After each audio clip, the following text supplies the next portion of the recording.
बिहार। कहते हैं कि बिहार एक जमाने में वहां गढ़ था पढ़ाई का, लिखाई का।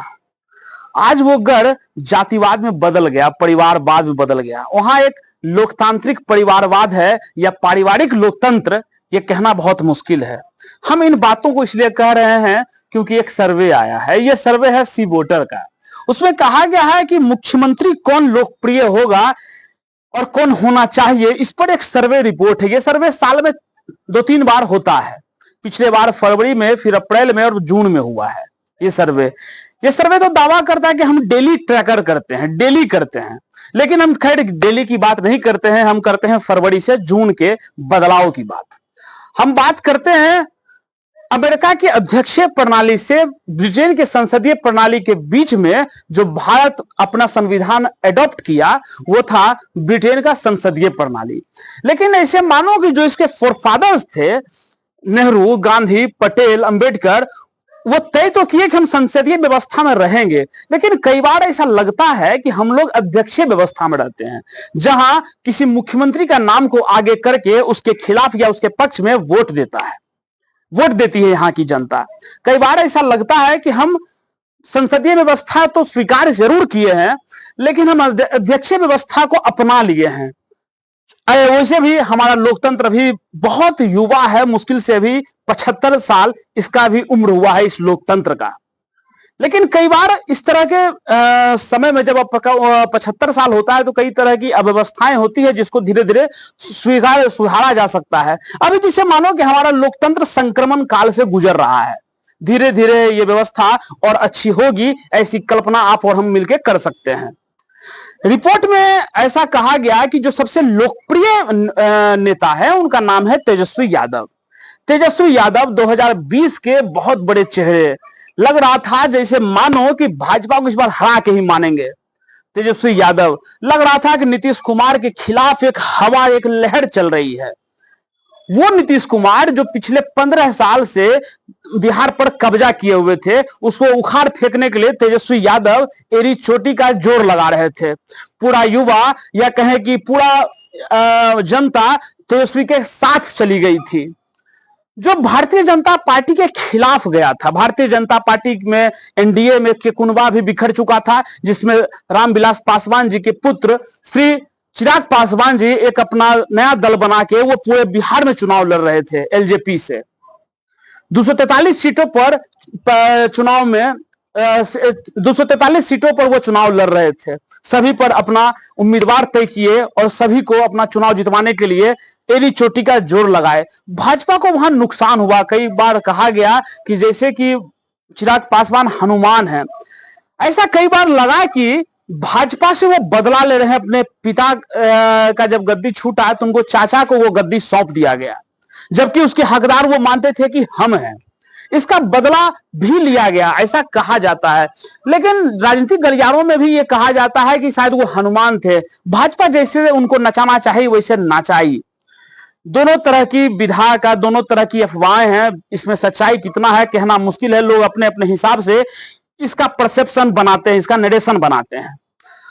तेजस्वी यादव जो फरवरी के महीने में लगभग 41% पर खड़े थे युवाओं या जनता के मन में बिहार में, वो आज जून के महीने में वो 36% पर पहुंच गए हैं। लगभग 6-7% का गिरावट हुआ है। यह गिरावट जैसे मानो कि उसके मुख्यमंत्री पद पर पहुंचने का चौखट से पहले की गिरावट है। पिछले बार तो वो चौखट तक पहुंच गए थे, लेकिन दहलीज को लांघ नहीं पाए थे। इस बार लगता है वो दहलीज पर पहुंचने से पहले ही चोट खाएंगे। इसका सबसे बड़ा कारण है कि 2 साल पहले एक पार्टी शुरू हुई 2 अक्टूबर के दिन। उसका नाम था जन सुराज, जिसके कर्ता धर्ता हैं प्रशांत किशोर, जिसे कहा जाता है राजनीतिक चाणक्य। ना जाने अलग अलग संज्ञाएं देकर लोग उन पर खर्च करता है।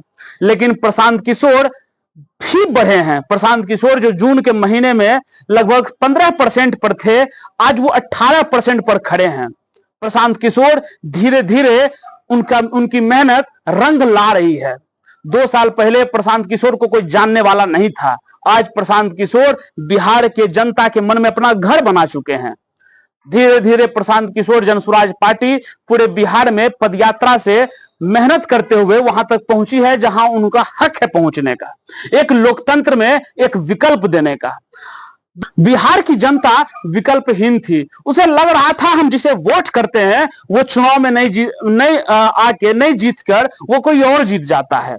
जिस बार भाजपा को वोट की, भाजपा से किनारे करके नीतीश कुमार तेजस्वी यादव के साथ सरकार बनाए। जिस साल तेजस्वी यादव के लिए जनता वोट की, उस साल तेजस्वी यादव के खिलाफ होकर भाजपा से मिलकर वहां सरकार बनाए। जनता हर बार ठगी महसूस की, ठगी महसूस ना करे इसके लिए एक नया विकल्प तलाश था। यह नया विकल्प प्रशांत किशोर जी जनसुराज के माध्यम से देना चाहते हैं बिहार को, वो दे भी रहे हैं। पिछले 2.5 साल से कदम मिला के बिहार की जनता के साथ में उनके मुद्दों को उठाते हैं और अपने प्लेटफॉर्म पर जगह देते हैं।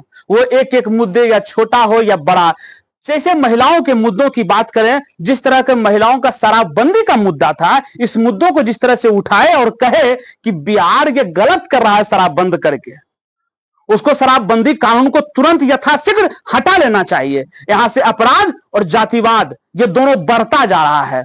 ये जातिवाद और अपराध और महिलाओं के खिलाफ अपराध बढ़ा है, अति पिछड़ों के खिलाफ अपराध बढ़ा है। जो जेलों में आप एक लाइन से जेलों में भर दिए हैं शराब पीने के जुर्म में, लेकिन जो बेचने वाला है आज भी वो बेच रहा है, उससे कोई फर्क नहीं पड़ रहा है। व्यवस्था बिहार की कैसी है ये कहने की जरूरत नहीं है हमको। 2005 से पहले को कहा गया कि जंगल राज है, आज क्या है? मंगल राज। आज राम राज्य आ गया है बिहार में। जिस तरह की राम की चर्चा भाजपा करती है, बिहार में क्या राम राज्य आ गया है? पिछले 15 वर्ष से चाहे जो भी हो, सुशासन बाबू आज कुशासन बाबू के पर्याय बनते जा रहे हैं। आज बिहार कुशासन के हाथों में है, जैसे मानो लगता है कई बार कि सरकार नेता नहीं चला के ब्यूरोक्रेसी चला रही है। सरकार नेताओं को चलाना चाहिए, उसके जगह पर ब्यूरोक्रेसी सरकार चला रही है। जहां कोई डीएम किसी आम व्यक्ति को ऐसे धमकाता है जैसे मानो कि वो देश का राजा हो। आम व्यक्ति किसी नेता से ना एक डीएम से डर रहा है, एक सिपाही से, जो कांस्टेबल है, जो आम जो ठेला लगाता है अपने बाजार में, वो ठेला वाला, खोपचा वाला, वो एक आम सिपाही से डर रहा है। ये है बिहार का कुशासन, इसको सुशासन बाबू चला रहे हैं। खैर, हम इन मुद्दों पर बाद में आते हैं। पहले सी वोटर के सर्वे की बात करते हैं। सी वोटर का सर्वे तेजस्वी यादव, सम्राट चौधरी, चिराग पासवान, ये सब सी वोटर के सर्वे में कोई घटा तो बढ़ा है। तो अब प्रशांत किशोर पिछले बार 15% पर थे, अब वो बढ़कर 18% पर हुए हैं। अब रंग उनका लगभग दिखने लगा है पूरे बिहार में। रंग तो पिछले बार चिराग पासवान का भी दिखा था, कईयों का रंग उड़ाया गया था, उसमें से भाजपा भी थी और जदयू भी। जदयू का तो पूरा रंग ही उड़ गया था चिराग पासवान के, चिराग पासवान ने उड़ा दिया था। इस बार चिराग पासवान का रंग लगता है उन पर चढ़ रहा है। पिछले बार वो 8% पर थे, अब वो बढ़ के 10%, लगभग 11% पर पहुंच गए हैं। चिराग पासवान बिहार फर्स्ट, बिहारी फर्स्ट, इन जैसे नारों से वो लगता है कि बिहार के युवाओं के मनों में जगह बना लेंगे। लेकिन कई बार इस तरह का नारा, इस तरह का वादा जैसे मानो कि आप ठगने के लिए भी उपयोग करते हैं, वही उपयोग वो किए थे। क्योंकि अगर ऐसा नारा वो दिए और ऐसा यथार्थ में वो करते तो वो था बीपीएससी आंदोलन 70वीं का, जब युवाओं पर लाठी चल रहा था ठंड के मौसम में।